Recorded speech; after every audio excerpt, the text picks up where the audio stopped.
Hey guys, सभी का welcome है वाई और इंग्लिश ट्यूटर पे। मैं हूं आपका होस्ट अमन बहल। आपके सामने खुला हुआ मिंट न्यूज़पेपर आज सुबह का। आज हमने एडिटोरियल डिस्कशन को नहीं किया है because I had been travelling for the whole night. अभी मैं फ्री हो गया हूं और एक बहुत ही इन्फॉर्मेटिव और इंटरेस्टिंग सेशन आपके लिए लाया हूं। ये सेशन आपकी प्रिपरेशन में गेम चेंजर हो सकता है। मिंट न्यूज़पेपर का बिजनेस वाला जो पेज है ना, वो मैं आपको पढ़ के बताऊँगा।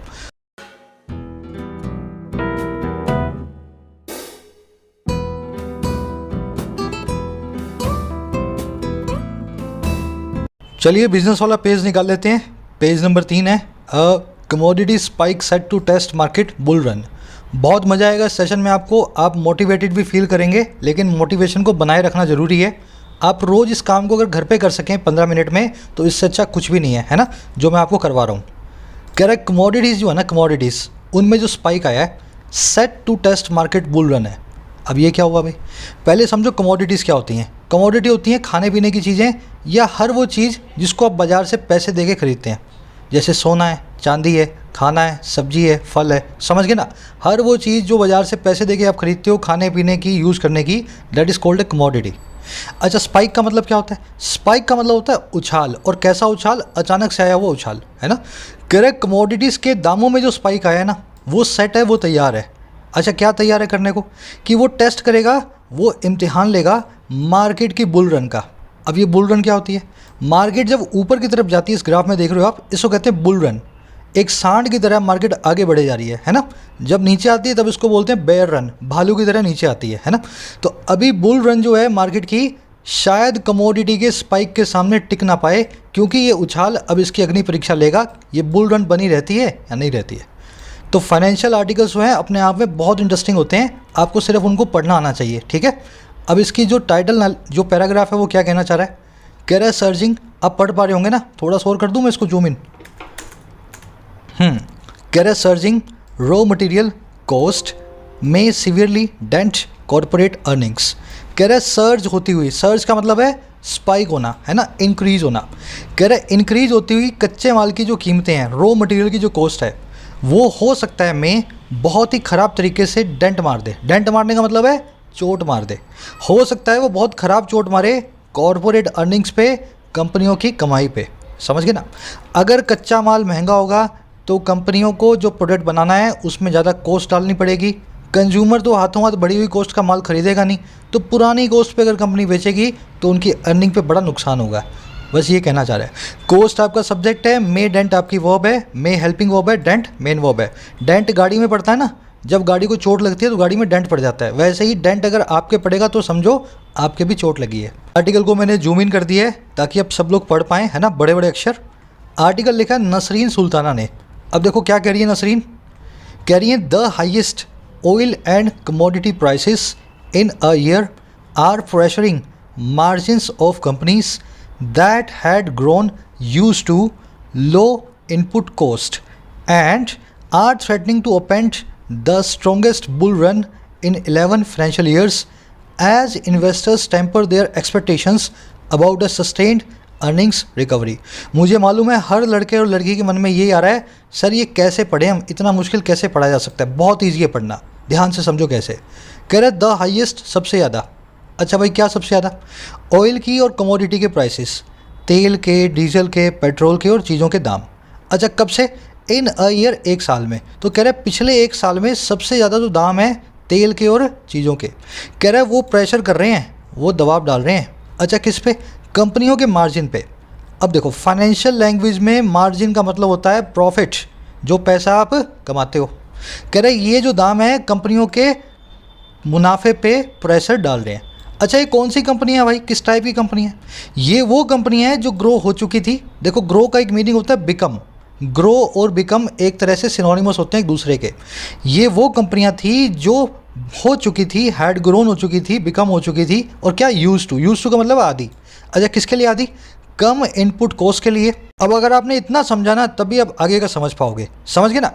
कह रहे हैं हाईएस्ट प्राइसेस जो हैं कंपनियों के मार्जिन्स को कम करेंगे, और वो कंपनियां जो आदी हो चुकी थी लो इनपुट कॉस्ट की, कच्चे माल की कम कीमतों की।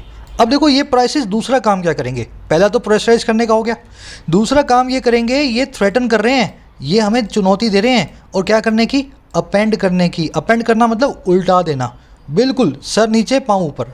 और किसको उल्टा देंगे, आज तक की स्ट्रॉन्गेस्ट बुल रन को, आज तक की शेयर मार्केट में सबसे बड़ी उछाल को 11 फाइनेंशियल ईयर्स में, पिछले 11 सालों में। अच्छा ये होगा क्यों, ये दूसरा वाला काम ये क्यों करेंगे हाईएस्ट प्राइसेस, कह रहे हैं क्योंकि इन्वेस्टर्स जो हैं, निवेशक जो हैं, वो टेम्पर कर चुके हैं, वो धीमा कर चुके हैं अपनी एक्सपेक्टेशन को, अपनी आशाओं को। और किस बारे में, एक सस्टेन्ड अर्निंग रिकवरी के बारे में, एक लगातार बने रहने वाली अर्निंग्स में जो है रिकवरी, उसके बारे में। इन्वेस्टर्स को लगता ही नहीं है कि जो रिकवरी कोरोना के बाद हुई है मार्केट्स में वो सस्टेन्ड रहेगी। उन्होंने पहले ही टेम्पर कर लिया अपनी आशाओं को, सोच लिया उन्होंने कि मार्केट गिरने ही वाली है, समझ गए। तो ऐसे बना है सेंटेंस पूरा। यहाँ पे अगर आपने ये पकड़ लिया ना, प्राइसेस की दो वर्ब्स हैं, पहली आर प्रेशरिंग और दूसरी है आर थ्रेटनिंग। ये दैट है इस कंपनीज के लिए लगा है और इसकी वर्ब है हैड ग्रोन। ग्रो का मतलब है बिकम, हो जाना। और इन्वेस्टर्स तीसरा सब्जेक्ट है, उसकी वर्ब है टेम्पर। अब ये सेंटेंस को जैसे ही आपने समझा, अब मैं इसमें आपको ढेर सारी ग्रामर के रूल्स बताता हूँ। देखो अपेंड नाम के वर्ड को आप समझ लें। एंड मतलब सिरा, आखिरी सिरा। अब मतलब ऊपर। जब कोई चीज़ अपेंड होती है ना तो आप वो औंधे मुँह कर देते हो, आप उसको, उसके पाम जो है ऊपर हो जाते हैं, सर नीचे हो जाता है, वो इन्वर्ट हो जाती है। अगर मार्केट की बुल रन को आपने अपेंड किया तो समझ लेना मार्केट औंधे मुँह नीचे की तरफ गिरेगी, समझ गए ना। अब आपको एक चैलेंज करने वाला ग्रामर कॉन्सेप्ट है यूज टू। मेरे को आपके सामने मैंने रूल लिख दिया है और 4 सेंटेंस लिख दिए हैं और आप सभी को एज ए चैलेंज मैं थ्रो करूँगा। मुझे आप खुद बताएं इन चारों सेंटेंस में कौन सा वाला हम चूज़ करेंगे। फर्स्ट वाला प्ले या प्लेइंग है ना, एग्जीक्यूट या एग्जीक्यूटिंग।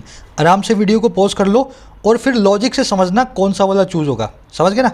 देखो रूल ये आपके सामने लिखा हुआ नीचे, पहले आप ट्राई कर लेना। यूज टू है ना, यूज टू, इसमें यूज्ड मेन वर्ब भी हो सकता है और इसमें यूज्ड एडजेक्टिव भी हो सकता है। यूज टू जो है ना, यूज टू, उसमें यूज्ड मेन वर्ब भी हो सकता है और एडजेक्टिव भी हो सकता है। अगर आपको पता लग गया वो मेन वर्ब है तो उसके बाद में टू के बाद में आएगी वर्ब की फर्स्ट फॉर्म, टू इन्फिनिटिव बना दोगे आप, समझ गए ना, बेयर इन्फिनिटिव लगा के टू इन्फिनिटिव। अगर यूज आपको पता लग गया एडजेक्टिव है तो उसके बाद में आएगा नाउन, प्रोनाउन या जीरेंट, समझ गए ना, तीनों में से एक आएगा।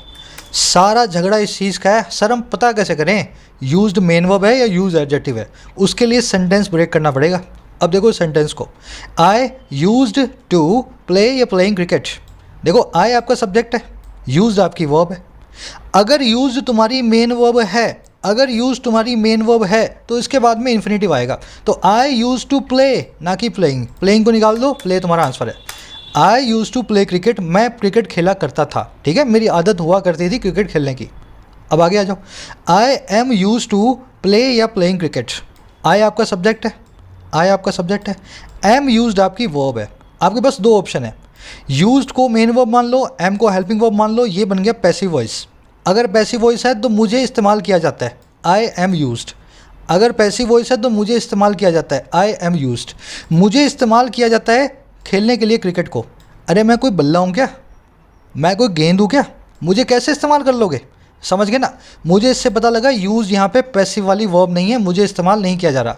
अब इसका मीनिंग क्या है, अगर ये वर्ब नहीं है तो तुम्हारा एडजेक्टिव है, आई एम यूज्ड का मतलब है मैं आदी हूँ क्रिकेट खेलने का। यहाँ पे अगर यूज्ड एडजेक्टिव बनेगा तो उसका मतलब हो जाएगा आदी होना। आई एम यूज्ड टू, अगर ये एडजेक्टिव है तो टू के बाद में आएगा वर्ब के आईएनजी फॉर्म प्लेइंग। कितना खूबसूरत कॉन्सेप्ट है ये। यूज टू के बाद में प्ले भी आ रहा है, यूज टू के बाद में प्लेइंग भी आ रहा है, लेकिन वही लड़का और लड़की समझ सकता है जिसको ये पता लगे यूज्ड एडजेक्टिव कब है और यूज्ड मेन वर्ब कब है, समझ गए। अब तीसरा देखो, I am use to executing the scam by the corrupt management. मैं यूज टू हूँ एग्जीक्यूट करने को, इस घोटाले को करप्ट मैनेजमेंट के द्वारा। अब देखो आई वॉज यूज्ड, या तो मुझे यूज़ किया गया, यूज मेन वर्ब बन जाए, मुझे यूज़ किया गया, इस्तेमाल किया गया करप्ट मैनेजमेंट के द्वारा। आप देखो बाय भी लगा हुआ है, पैसिव वॉइस होने के पूरे चांसेस के। मुझे इस्तेमाल किया गया करप्ट मैनेजमेंट के द्वारा, भ्रष्ट मैनेजमेंट के द्वारा स्कैम को एग्जीक्यूट करने के लिए। अगर मुझे इस्तेमाल किया गया, यूज्ड मेन वर्ब है तो मैं लगाऊंगा एग्जीक्यूट, मेन वर्ब के बाद में यूज टू के बाद में execute. I was use to execute the scam by the corrupt management. बहुत सिंपल है, अगर यूज से पहले कोई हेल्पिंग वर्ब ना आ रही हो तब तो यूज्ड पक्का ही मेन वर्ब है, तब तो टू इन्फिनिटिव ही आएगा, तब तो प्लेइंग आने का कोई चांस ही नहीं है अगर पहले हेल्पिंग वर्ब नहीं आ रही हो। लेकिन अगर हेल्पिंग वर्ब आ रही हो और सेंटेंस पैसिव में लिखा हो, मुझे इस्तेमाल किया गया, आई वॉज यूज्ड बाय, समझ गए ना। तब तो आप लगा देंगे मेन वर्ब की तरह इन्फिनेटिव को। लेकिन अगर इस्तेमाल ना किया गया हो और मैं किसी चीज़ का आदी हूँ, मैं आदी हूँ क्रिकेट खेलने का, तो यहाँ पे यूज टू के बाद में वर्ब के एनजी फॉर्म, ये बन गया एडजेक्टिव। अब लास्ट देखो, I am use to coffee in the morning, मैं आदी हूँ कॉफ़ी सुबह, कॉफ़ी मॉर्निंग में कॉफ़ी का, है ना, I am use to coffee. अब आपका सवाल आएगा सर यहाँ पे तो वर्ब है ही नहीं। ध्यान देना, आप जो ये प्लेइंग लगाते हो यूज के बाद में, मैं आदी हूँ, मैं यूज्ड हूँ कॉफ़ी का, ये एक जीरंड है जो कि एक नाउन ही होता है। अगर आपको नाउन दिया हो तो जीरंड के चक्कर में मत पड़ना। I am use to coffee in the morning बिल्कुल सही सेंटेंस है। नाउन आ जाए, प्रोनाउन आ जाए, और अगर वर्ब आए तो जीरंड फॉर्म में आए, जैसे प्लेइंग आया था। यहाँ पे कॉफ़ीइंग मत करिए ना, समझ गए ना, ऐसा कोई वर्ड नहीं होता। कॉफ़ी एक नाउन है, जीरंड बनाने की उसकी कोई ज़रूरत है ही नहीं, ठीक है ना। चलो अब यहाँ पे भी यही हुआ है, देखो, company that had become use to low input cost, जो कि आदी हो चुकी थी कम इनपुट कॉस्ट की। बढ़े आगे, टेम्पर वर्ड के दो फॉर्म्स होती हैं, पहली होती है TAMPER, दूसरी होती है TEMPER। टेम्पर ये वाले का मतलब होता है छेड़खानी करना, और टेम्पर ये वाले का मतलब होता है किसी चीज़ के इफेक्ट को कम करना, किसी चीज़ को काम करना, आराम दिलाना, समझ गए ना। The cricketer was fined for tempering या टेम्परिंग द बॉल, क्रिकेटर को फाइन किया गया बॉल से छेड़छाड़ करने के लिए। बॉल को आराम नहीं दिलाया उसने बॉल को प्यार से बिठा करके रिलीव नहीं किया, उसने बॉल से छेड़खानी की। अब देखो टेम्पर किया गया तो आप ये वाला यूज़ करेंगे TAMPER, और इसको जैसे ही आप यूज़ करेंगे याद रखें इसके बाद हमेशा फिक्स प्रपोजिशन है विद, समझ गए ना। The cricketer was fined for tampering with the ball. लेकिन इस सेंटेंस को देखो, time appears to have tempered या टैम्पर्ड हिज ईगो, टाइम दिखाई देता है उसकी ईगो को टेम्पर करता हुआ। टाइम दिखाता है, ऐसा दिखता है कि टाइम ने उसकी ईगो को कम कर दिया है, धीमा कर दिया है। अब छेड़खानी नहीं की ईगो के साथ, बिंदास आप TEMPER वाला टेम्पर लगा के आए, ठीक है ना। दो वर्ड्स हैं, अलग अलग है, स्पेलिंग ऑलमोस्ट एक जैसी है। चलो आगे बढ़ते हैं। अगर ये वीडियोस आपको वीक में एक बार चाहिए तो ज़रूर से मुझे आप बताएं कमेंट सेक्शन में, और एक वीडियो को लाइक दे करके बताएं। 2000 लाइक आते ही मैं समझ जाऊंगा वीक में आपको ये वीडियो करवानी है एटलीस्ट एक, है ना। करे the sharp rally in commodity prices triggered by optimism about a global economic recovery could severely dent corporate earnings in India in the coming quarters and make current stock valuations look stressed, analyst said। Simple sentence है, कह रहे जो तेज़ी से आती हुई rally है। अब रैली जानते हैं ना, चुनाव रैली होती है, उसमें क्या होते हैं, हज़ारों लोग होते हैं और किसी एक पर्पस के पीछे भाग रहे होते हैं, सबके सब बीजेपी के, सबके सब कांग्रेस के। तो रैली का मतलब होता है एक ड्राइव, एक कैंपेन। कह रहा है जो एक शार्प रैली आई है ना कमोडिटी के प्राइसेस में, कमोडिटी के प्राइसेस जैसे आगे से आगे बढ़े ही जा रहे हैं, है ना, बढ़त जो आई है। अच्छा ये कौन सी रैली है, जो ट्रिगर्ड बाय है, जो कि उकसाई गई है ऑप्टिमिज्म के द्वारा। ऑप्टिमिज्म मतलब आशावाद, और किस बारे में, एक ग्लोबल इकोनॉमिक रिकवरी के बारे में। इकोनॉमिक रिकवरी को देख करके कमोडिटी के दाम बढ़ते हैं। कह रहा है इस वजह से जो शार्प रैली आई है ना, कह रहा है ये रैली कुड सीवियरली डेंट, ये बहुत बुरे तरीके से, सीवियर वे से डेंट कर सकती है कॉरपोरेट अर्निंग्स को, हमारी कंपनियों की आमदनी को। और कहाँ पे, इंडिया में, और कब, आने वाली तिमाहियों में, क्वार्टर्स में। और कह रहे हैं यही rally could make current stock valuation look, यही रैली जो है वो मेक कर सकती है, बना सकती है हाल की स्टॉक वैल्यूएशंस को, स्टॉक के दामों को दिखाई देना, और कैसा, स्ट्रेस ज़्यादा खिंचा हुआ। इस रैली की वजह से हो सकता है सबको देखने में लगे कि स्टॉक्स के दाम ज़्यादा बढ़ गए हैं, चलो स्टॉक मार्केट को गिराया जाए, समझ गए ना। स्ट्रेच लग रहे हैं हमें, जरूर से ज़्यादा खींचे हुए लग रहे हैं। रैली की दो वर्ब्स हैं, पहली है कुड डेंट, दूसरी है कुड मेक। ट्रिगर्ड का मतलब होता है किसी चीज़ को उकसाना। रैली कैसे उकसी है, ऑप्टिमिज्म के द्वारा। ऑप्टिमिज्म मतलब आशावाद, है ना। मेक यहाँ पे कॉजेटिव वर्ब है, अच्छे से मैं आपको करवा चुका हूँ। कॉजेटिव वर्ब का काम होता है किसी एक्शन को कॉज करना, किसी एक्शन को किसी और से करवाना, ठीक है ना। He made us look like a fool, उसने हमें बना दिया फूल के जैसा, उसने हमें सबके सामने दिखने को मजबूर कर दिया फूल के जैसा, पागल के जैसा। हम नहीं दिखना चाहते थे लेकिन उसकी वजह से हम दिखने लगे। वैसे ही आप मेक की जगह हैव को भी यूज़ कर सकते हो, he had us look like a fool. और आप वैसे ही गेट को भी यूज़ कर सकते हो पास्ट टेंस में, he got us look like a fool. ध्यान क्या देना है, यहाँ पे तो लुक आएगा, यहाँ पे भी लुक आएगा, लेकिन गेट नाम की पॉजिटिव वर्ब अपने बाद में टू इन्फिनेटिव लेती है। He got us to look like a fool. बहुत सिंपल कॉन्सेप्ट्स हैं, बार बार रिपीट करो जब तक आपके दिमाग में बैठ ना जाए, है ना। चलो आ जाओ आगे अगले सेंटेंस पे। कह रहे prices of commodities such as crude oil, metals, palm oil, wheat, barley, copra, which account for a significant part of input cost of Indian companies have surged। ये सेंटेंस इतना ही है, प्राइसेस हैव सर्ज्ड, प्राइसेस जो है दाम जो है बढ़ चुके हैं, पीछे ऐसा रहा है वो अब भी प्लूरल है। अब देखो दाम किसके हैं, बस यही सेंटेंस बना है।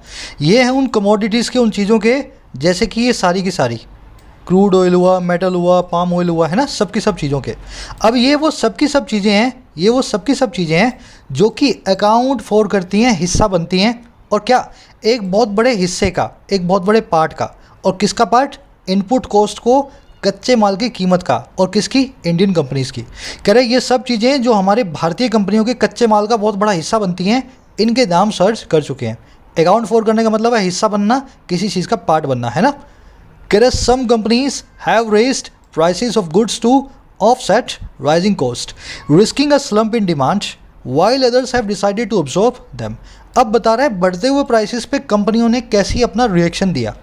कह रहा है कुछ कंपनियों ने तो रेज कर दिया प्राइसेस को, कुछ कंपनियों ने तो बढ़ा दिया दामों को, और किसके? गुड्स के, सामान के।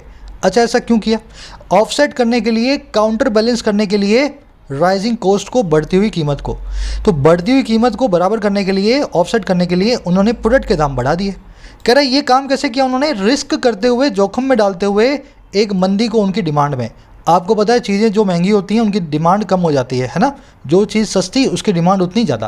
कह रहा है ये वो कंपनी है जिन्होंने दाम को बढ़ाया इस चीज़ को जोखिम में रखते हुए कि उनकी डिमांड में भले ही मंदी आ जाए। कह रहा है जबकि वाइल जो दूसरी हैं उन्होंने डिसाइड किया कि वो एब्जॉर्ब करेंगी इन सारे के सारे रेज जो है प्राइसेस को। उन्होंने सारे के सारे प्राइसेस को अपने अंदर सोख लेने का सोच लिया है। उन्होंने सोच लिया हम घाटा खाएंगी लेकिन कंज्यूमर को प्राइस नहीं बढ़ा करके देंगी। समझ गए? सम कंपनीज की वो है have raised present participle simultaneous section है रिस्किंग। जब इन्होंने रेज किया तब ये रिस्क कर रही थी एक स्लम्प को, है ना, दोनों काम एक साथ हो रहे थे।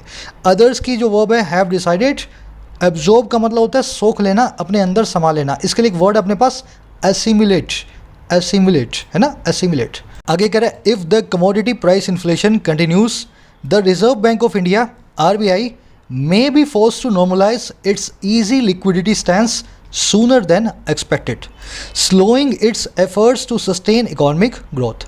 कह रहा है अगर ये कमोडिटी प्राइस में जो इन्फ्लेशन है, कमोडिटी प्राइस में जो महंगाई है, ये कंटिन्यू करती है, अगर ये बनी रहती है, कह रहा है अगर ऐसा हुआ इफ़, तो जो RBI है ना वो फोर्स हो जाएगा, RBI मजबूर हो जाएगा कि वो नॉर्मलाइज करे इसके ईजी लिक्विडिटी के स्टैंस को।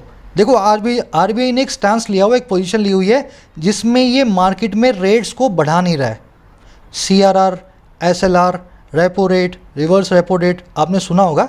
इसने एक इजी लिक्विडिटी स्टैंस लिया हुआ है इन रेट्स को ना बढ़ा करके। कह रहा है अगर ऐसी महंगाई बनी रही ना तो RBI मजबूर हो जाएगा कि इसको नॉर्मलाइज करेगा, इस स्टांस को ये छोड़ देगा। और कैसे छोड़ेगा? सूनर देन एक्सपेक्टेड, जो एक्सपेक्टेड है उससे पहले ही छोड़ देगा।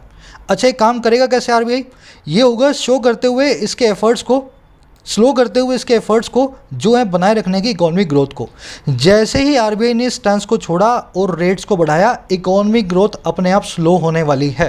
समझ के ना, RBI बीच में फंस गया है। अगर ना बढ़ाए रेट्स को तो इन्फ्लेशन बढ़ता है, और अगर इन्फ्लेशन रेट्स को बढ़ा दे तो ग्रोथ की रेट कम होती है। तो RBI क्या है, बीच में फंस जाएगा और दोनों कामों को करने पे मजबूर होगा। समझ गए? सिंपल सेंटेंस है, फर्स्ट कंडीशनल है, इफ से शुरू हो रहा है, प्रेजेंट इंडेफिनिट टेंस है, और रिजल्ट के अंदर आपके पास पड़ी हुई एक मॉडल वर्ब है ना। कह rising commodity prices are creating inflationary prices.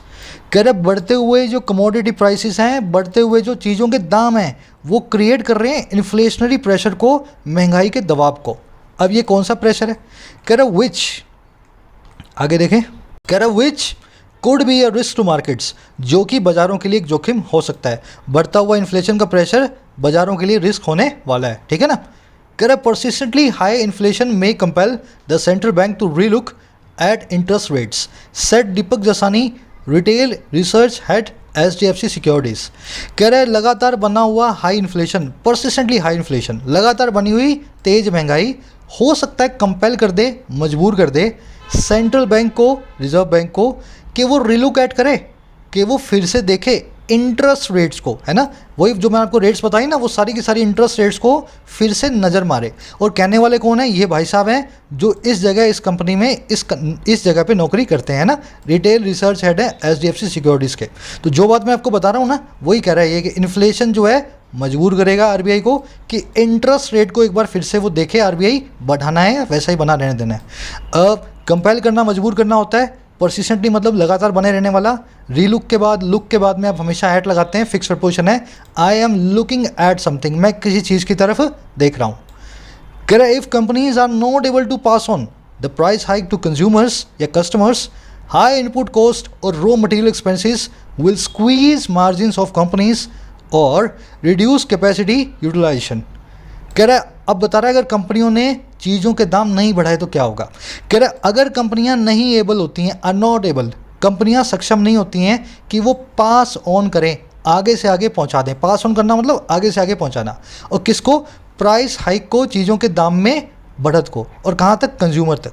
कह रहा है अगर कंपनियों ने चीज़ों के दाम नहीं बढ़ाए, प्राइसेस में हाइक को कंज्यूमर तक नहीं पहुँचाया, तो हाई इनपुट कॉस्ट और रॉ मटेरियल एक्सपेंस जो हैं वो स्क्वीज़ कर देंगे, एकदम निचोड़ देंगे इन कंपनीज़ के मार्जिन्स को, या फिर यूज़ कर देंगे इनकी कैपेसिटी यूटिलाइजेशन को।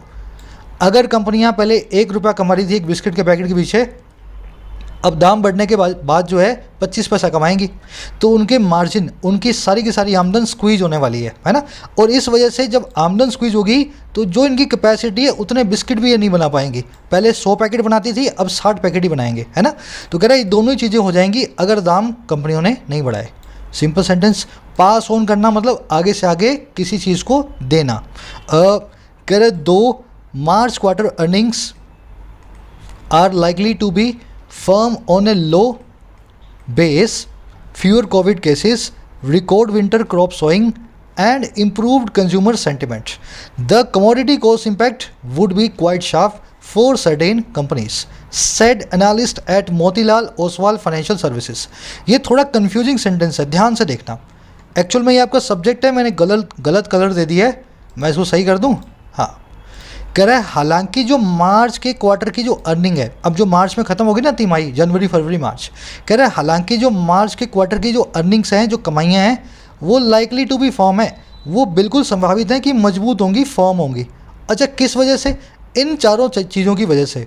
पहला है लो बेस, दूसरा है कोविड के कम केस, तीसरा है रिकॉर्ड में, बहुत बड़ी रिकॉर्ड के अंदर विंटर में जो सोइंग हुई है, जो खेती हुई है ना, जो बोया गया है फसल को, और चौथा है इम्प्रूव होता हुआ कंज्यूमर सेंटिमेंट, लोगों के अंदर विश्वास। कह रहा है ये चारों चीज़ों के ऊपर मार्च क्वार्टर की सब कंपनियों की कमाई फर्म होगी, बड़ी ही मजबूत होगी। कह रहा है हालांकि ऐसा होने वाला है। अब देखो फिर भी होगा क्या। कह रहा है फिर भी जो कमोडिटी कॉस्ट इम्पैक्ट है ना, कमोडिटी में जो दाम का जो इम्पैक्ट है वो होगा, वुड बी, बहुत ही तीखा। और किसके लिए? कुछ एक कंपनीज़ के लिए। और कहने वाले कौन है? अब ये वाले भाई साहब हैं, एक एनालिस्ट हैं मोतीलाल ओसवाल सर्विसेज में। समझ गए ना। तो कह रहा है हालांकि ऐसा होने वाला है, 2 हमेशा कॉन्ट्रास्ट को बताता है, लेकिन फिर भी ऐसा होगा। याद रखें 2 के बाद में नेक्स्ट क्लोज में येट लगाने की ज़रूरत नहीं है। अब यहाँ पे आपको नेक्स्ट क्लोज शुरू हो रहा था, यहाँ पे येट ना लगाएं। किसी के दिमाग में एक सवाल और आ सकता है, वुड बी का subject commodity cost impact he क्यों है, ये तीनों चीज़ें क्यों नहीं है? ध्यान देना, ये तीनों चारों चीज़ें एंड से जुड़ी हुई हैं। पहली वाली चीज़ लो बेस, दूसरी वाली चीज़ कंज्यूमर केसेस, कोविड केसेस, तीसरी वाली चीज़ सोइंग, और देखो एंड से लास्ट वाली चीज़। ये एंड मुझे बताता है कि ये वाला पूरा सिस्टम यहाँ पे ख़त्म हो गया। अब आगे जो आ रहा है कोमा के बाद, उसका इस एंड से कोई भी कनेक्शन नहीं है ना। इससे मुझे पता लगा ये सब्जेक्ट है वुड बी नाम की वर्ब का। चलिए मुलाकात लूँगा, ज़रूर से एक लाइक और एक शेयर दें वीडियो को। कल से आपको एडिटोरियल रेगुलरली मिलने लगेगा। थोड़ा सा आजकल मुझे ट्रैवल करना पड़ रहा है काम की वजह से और पर्सनल रीजंस की वजह से, लेकिन मैं कोशिश करता हूँ क्लासेस को कंटिन्यू रखूँ जितना मेरे बस में हो, है ना। आप भी कंटिन्यू रखें। God bless you all. Signing out.